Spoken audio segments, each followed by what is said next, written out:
വഖഫ് നിയമ ഭേദഗതി ബിൽ ഇന്ന് പാർലമെൻറ്റിൽ അവതരിപ്പിക്കുകയാണ്. കൊച്ചിയിൽ നിന്ന് രേഷ്മ ബാബുവും ഡൽഹിയിൽ നിന്ന് ജിഷ്ണു കൃഷ്ണനും ഒപ്പം ചേരും. രേഷ്മയിലേക്ക് ആദ്യം. രേഷ്മ, മുനമ്പത്തുകാർ വലിയ പ്രതീക്ഷയിലാണല്ലോ.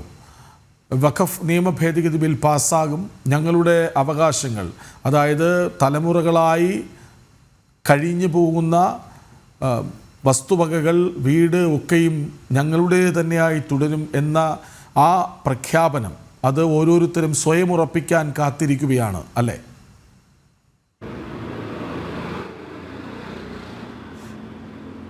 അതെ കൃഷ്ണരാജ്, നമ്മൾ പറഞ്ഞു നിർത്തിയത് നിയമസഭയിൽ ഈ വഖഫ് നിയമ ഭേദഗതി ബില്ലിനെതിരായിട്ടുള്ള പ്രമേയമടക്കം പാസ്സാക്കിയ സാഹചര്യം. അന്ന് തന്നെ മുൻപം സമരസമിതി തങ്ങളുടെ നിലപാട് വ്യക്തമാക്കിയതാണ്. കേരളത്തിൽ നിന്നുള്ള എംപിമാർ ഈ ബില്ലിനെ യാതൊരു കാരണവശാലും എതിർക്കരുത്, തങ്ങൾക്കിനി ആകെ പ്രതീക്ഷയുള്ളത് ഈ ബില്ലിന്മേലാണ് എന്നുള്ളതായിരുന്നു അവർ പറഞ്ഞിരുന്ന ഒരു നിലപാട്.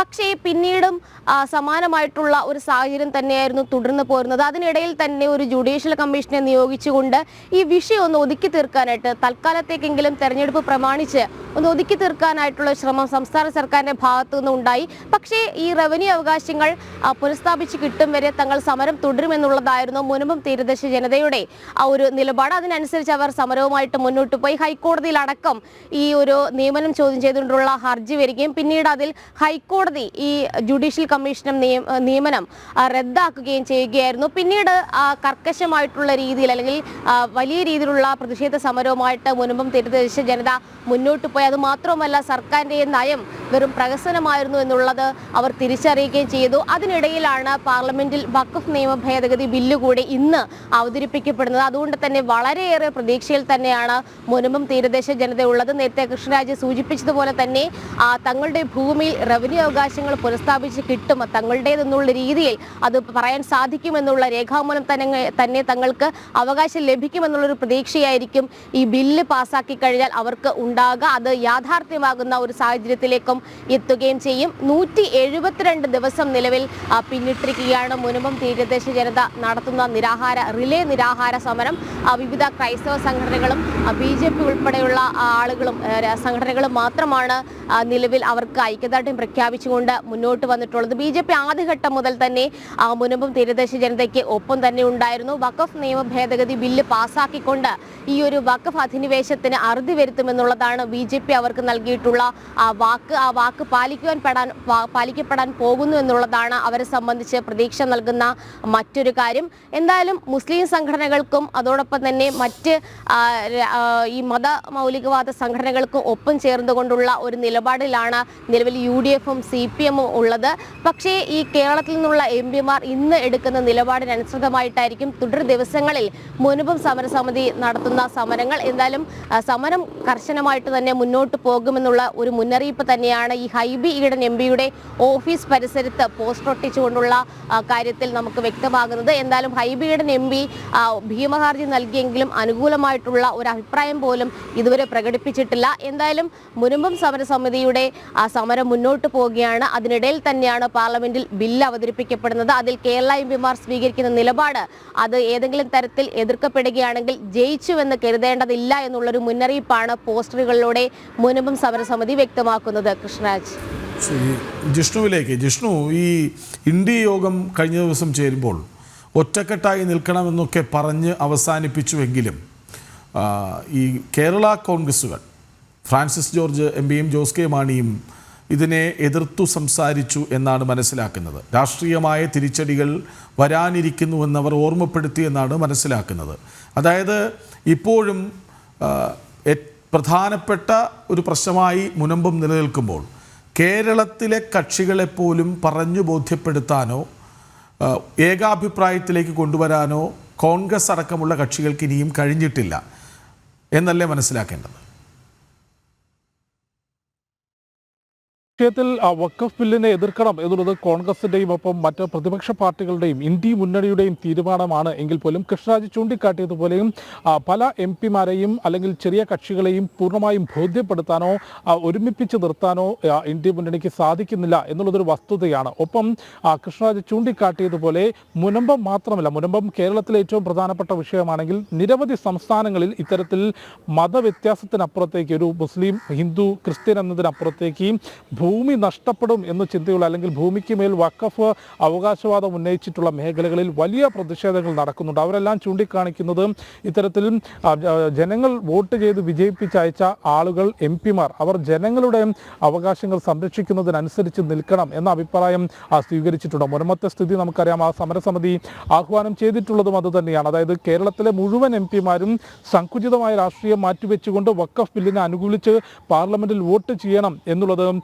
ഈ മുനമ്പം സമരസമിതി ആവശ്യപ്പെട്ടിരുന്നു. അത്തരത്തിൽ വിവിധ സംസ്ഥാനങ്ങളിൽ ഇത്തരത്തിൽ സമരസമിതികളും വഖഫ് ബോർഡിന്റെ അനിയന്ത്രിതമായിട്ടുള്ള അധികാരത്തിനെതിരെയും അനധികൃതമായി ഭൂമി പിടിച്ചെടുക്കുന്നതിനെതിരെയും പ്രതിഷേധങ്ങൾ നടക്കുന്നുണ്ട്. ആ പ്രതിഷേധക്കാരെല്ലാം ആവശ്യപ്പെടുന്നത് പാർലമെന്റിൽ ഇന്ന് വഖഫ് നിയമ ഭേദഗതി ബില്ല് വരുമ്പോൾ മുഴുവൻ എംപിമാരും ആ ബില്ലിനെ പിന്തുണച്ചുകൊണ്ട് പാർലമെന്റിൽ വോട്ട് ചെയ്യണം എന്ന ആവശ്യമാണ് മുൻപോട്ട് വെച്ചിട്ടുള്ളത്. അതുകൊണ്ട് തന്നെ അത് കോൺഗ്രസ് ഉൾപ്പെടെയുള്ള പ്രതിപക്ഷ അംഗങ്ങളെയും തീർത്തും പ്രതിസന്ധിയിലാക്കുന്നുണ്ട് എന്ന കാര്യം ഉറപ്പാണ്. മുസ്ലിം വോട്ട് ബാങ്ക് സംരക്ഷിക്കുന്നതിനു വേണ്ടി വഖഫ് ബില്ലിനെ കണ്ണടച്ചെതിർക്കാൻ ആദ്യം ശ്രമിച്ചിരുന്ന കോൺഗ്രസ് ഉൾപ്പെടെ പല എംപിമാർക്കും ഈ ഒരു സാഹചര്യത്തിൽ, അതായത് കഴിഞ്ഞ 6 മാസത്തിനുള്ളിൽ വഖഫ് ബോർഡ് എന്താണെന്നും വഖഫ് ബോർഡിന് നിലവിലുള്ള അധികാരങ്ങൾ സംബന്ധിച്ചും വഖഫ് ബോർഡ് എങ്ങനെ പെരുമാറുന്നു എന്നതെല്ലാം സംബന്ധിച്ച് വിശദമായ ചർച്ച രാജ്യത്ത് നടന്നു. കാരണം 2024 ഓഗസ്റ്റിൽ ഈ ബില്ല് ആദ്യം പാർലമെന്റിൽ വരുമ്പോൾ ഇത് സംബന്ധിച്ച് വഖഫ് ബോർഡ് എന്നതിനപ്പുറത്തേക്ക് ആ ബോർഡിൻ്റെ അധികാരങ്ങൾ എന്താണ്, നിലവിൽ എങ്ങനെ പ്രവർത്തിക്കുന്നു എന്നത് സംബന്ധിച്ച് വിശദമായ വിവരങ്ങൾ രാജ്യത്തെ പൊതുജനങ്ങൾ മനസ്സിലാക്കിയിരുന്നില്ല എന്ന് വേണം കരുതാൻ. പിന്നീട്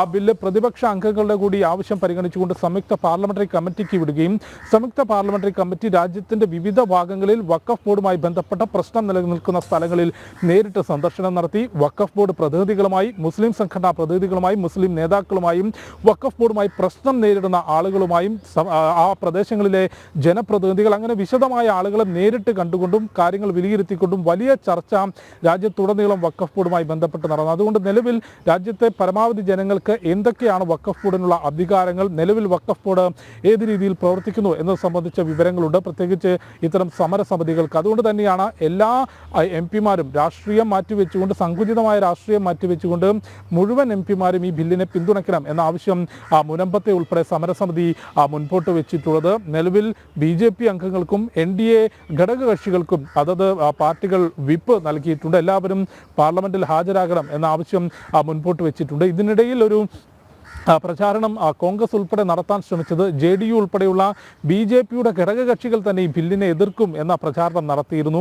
അത്തരത്തിൽ NDAക്കുള്ളൊരു ഭിന്നത ഉണ്ടാക്കാനുള്ള ഒരു രാഷ്ട്രീയപരമായ നീക്കം കോൺഗ്രസ് നടത്തിയെങ്കിലും അതിനുള്ള മറുപടി ഇന്നലെ വൈകിട്ട് തന്നെ JDUവിൻ്റെ പ്രധാനപ്പെട്ട നേതാവും കേന്ദ്രമന്ത്രിയുമായിട്ടുള്ള രഞ്ജൻ സിംഗ് ഉൾപ്പെടെയുള്ളവർ നടത്തിയിട്ടുള്ളത്. കോൺഗ്രസിൻ്റെയോ പ്രതിപക്ഷത്തിൻ്റെയോ സർട്ടിഫിക്കറ്റ് JDUവിന് ആവശ്യമില്ല. JDU BJPക്കൊപ്പം NDAക്കൊപ്പം അടിയുറച്ച് നിൽക്കും. ഒപ്പം ഈ ബില്ല് എന്താണ് എന്നുള്ളത് ആദ്യം കോൺഗ്രസ് പരിശോധിക്കും. കഴിഞ്ഞ നിരവധി പതിറ്റാണ്ടുകൾ രാജ്യവും ബീഹാറും ഭരിച്ചിട്ടുള്ള കോൺഗ്രസ് മുസ്ലിം സമുദായത്തിന് വേണ്ടി എന്താണ് ചെയ്തത്? അവരുടെ പ്രീണന രാഷ്ട്രീയത്തിന്റെ ഭാഗമായി വോട്ട് ബാങ്ക് ശക്തമാക്കുകയല്ലാതെ മുസ്ലിം സമുദായത്തിന് വേണ്ടി എന്ത് ചെയ്തു എന്ന ചോദ്യം കൂടിയും രഞ്ജൻ സിംഗ് മുൻപോട്ട് വെച്ചിരുന്നു. അത്തരത്തിൽ JDU ആണെങ്കിലും LJP ആണെങ്കിലും ഈ പവൻ കല്യാണിന്റെ പാർട്ടി, അത്തരത്തിൽ NDAയുടെ ഘടകകക്ഷികൾ മുഴുവൻ ഈ ബില്ലിനെ പിന്തുണച്ചുകൊണ്ട് പ്രസ്താവനകൾ. ഒരു കാര്യം കൂടി, അതായത് ഈ ബില്ലിൽ പാർലമെന്റ് അവതരിപ്പിക്കാനിരിക്കുന്നതേ ഉള്ളൂ എങ്കിൽ പോലും വഖഫ് സ്വത്തിൽ അവകാശം ഉന്നയിക്കാൻ രേഖകൾ നിർബന്ധം എന്നൊരു സുപ്രധാന വരി ആ ബില്ലിലുണ്ട് എന്നാണ് മനസ്സിലാക്കുന്നത്. എന്തൊക്കെയാണ് വഖഫ് ബില്ലിൽ പ്രതീക്ഷിക്കേണ്ടത്? വളരെ പെട്ടെന്ന്. കൃഷ്ണരാജ്, വഖഫ് ബില്ലിന്മേലെ ഏറ്റവും പ്രധാനപ്പെട്ട കാര്യം എന്നുള്ളത് ഇപ്പോൾ കൃഷ്ണരാജ് ചൂണ്ടിക്കാട്ടിയതുപോലെ ഇനി ഈ ഒരു ബില്ല് പാസ്സായാൽ വഖഫിന് ഏതെങ്കിലും ഭൂമിയിൽ അവകാശവാദം ഉന്നയിക്കുന്നതിന് കൃത്യമായി രേഖകളുടെ ആവശ്യമുണ്ട്. നിലവിൽ വഖഫ് ബോർഡിന് ഒരു ഭൂപ്രദേശം വഖഫ് ചെയ്തതാണ് എന്ന് പറഞ്ഞുകൊണ്ട് അതിന് നോട്ടീസ് നൽകിയാൽ പിന്നീട് അത് വഖഫിൻ്റെ ഭൂമിയല്ല എന്ന് തെളിയിക്കേണ്ട ബാധ്യത ഈ ഭൂമിയുടെ നിലവിലുള്ള ഉടമസ്ഥനാണ്. അത് മാറ്റിക്കൊണ്ട് വഖഫിന് ഏതെങ്കിലും ഒരു ഭൂമിയിൽ അവകാശവാദം ഉന്നയിക്കണമെങ്കിൽ അത് രേഖകളുടെ അടിസ്ഥാനത്തിൽ വേണം അത് ഉന്നയിക്കാൻ. കൂടാതെ 5 വർഷം ഇസ്ലാം മതം പിന്തുടർന്നവർക്ക് മാത്രമേ വഖഫ് ചെയ്യാൻ സാധിക്കൂ എന്നുള്ള സുപ്രധാനമായ കാര്യമുണ്ട്. ഒപ്പം വഖഫ് ബോർഡിൽ മുസ്ലിമുകളല്ലാത്ത വ്യക്തികളെയും ഉൾപ്പെടുത്താനും കേന്ദ്ര സംസ്ഥാന പ്രതിനിധികളെ ഉൾപ്പെടുത്താനുമുള്ള തീരുമാനം ഈ ബില്ലിൽ നിർദ്ദേശിച്ചിട്ടുണ്ട്. കൂടാതെ ഏറ്റവും സുപ്രധാനമായ മറ്റൊരു കാര്യം, നിലവിൽ വഖഫ് ബോർഡുമായി ബന്ധപ്പെട്ട കേസുകൾ, പരാതികൾ അത് പരിഗണിച്ച് തീർപ്പാക്കിയിരുന്നത് വഖഫ് ട്രൈബ്യൂണലാണ്. ആ ട്രൈബ്യൂണൽ ഒരു നിലപാട് സ്വീകരിച്ചാൽ പിന്നീട് അതിനെ രാജ്യത്തെ കോടതികളിൽ ചോദ്യം ചെയ്യാൻ സാധിക്കാത്തൊരവസ്ഥയുണ്ടായിരുന്നു. അതായത് രാജ്യത്തെ നീതിന്യായ വ്യവസ്ഥയ്ക്കപ്പുറത്തേക്ക് വഖഫ് ട്രൈബ്യൂണൽ തന്നെ ഇക്കാര്യങ്ങൾ പരിശോധിച്ച് നിലപാട് സ്വീകരിക്കുകയും വഖഫ് ട്രൈബ്യൂണലിന് മുൻപ് വന്നിട്ടുള്ള കേസുകൾ പരിശോധിക്കുമ്പോൾ അതിൽ 95% കേസുകളും വഖഫ് ബോർഡിന് അനുകൂലമായി നിലപാട് സ്വീകരിക്കുകയും ചെയ്തിട്ടുണ്ട്. അതിൽ ഒരു വലിയ മാറ്റം കേന്ദ്ര സർക്കാർ കൊണ്ടുവരുന്നു. വഖഫ് ട്രൈബ്യൂണൽ നിലപാട് അല്ലെങ്കിൽ തീർപ്പ് കൽപ്പിച്ച കേസുകളിൽ ആ ഭൂമിയുടെ ഉടമസ്ഥന് അല്ലെങ്കിൽ ഏതെങ്കിലും തരത്തിലുള്ള പരാതി ഉണ്ടെങ്കിൽ ഹൈക്കോടതിയെ സമീപിക്കാൻ സാധിക്കും. ഹൈക്കോടതിയിലേക്ക് പിന്നെ രാജ്യത്ത് നിലനിൽക്കുന്ന നീതിന്യായ വ്യവസ്ഥയ്ക്കനുസരിച്ച് വ്യവഹാരം നടത്താനും സാധിക്കുമെന്നുള്ളത് ഏറ്റവും പ്രധാനപ്പെട്ട കാര്യമാണ്. അതായത് വഖഫ് ബോർഡിനുള്ള അനിയന്ത്രിതമായിട്ടുള്ള അധികാരങ്ങൾ വെട്ടിച്ചുരുക്കുന്നു എന്ന് തന്നെയാണ്. അതിനപ്പുറത്തേക്ക് വഖഫ് ബോർഡിന്റെ പ്രവർത്തനങ്ങൾ കൂടുതൽ സുതാര്യമാക്കുന്നതുമാണ് ഇപ്പോൾ കേന്ദ്ര സർക്കാർ കൊണ്ടുവരുന്ന വഖഫ് നിയമ ഭേദഗതി ബിൽ ഇന്ന് പാർലമെന്റിൽ അവതരിപ്പിക്കും. 2 സഭകളിലും 8 മണിക്കൂർ വീതം ചർച്ചയുണ്ടാകുമെന്നാണ് കേന്ദ്രമന്ത്രി കിരൺ റിജിജു അറിയിച്ചിരിക്കുന്നത്.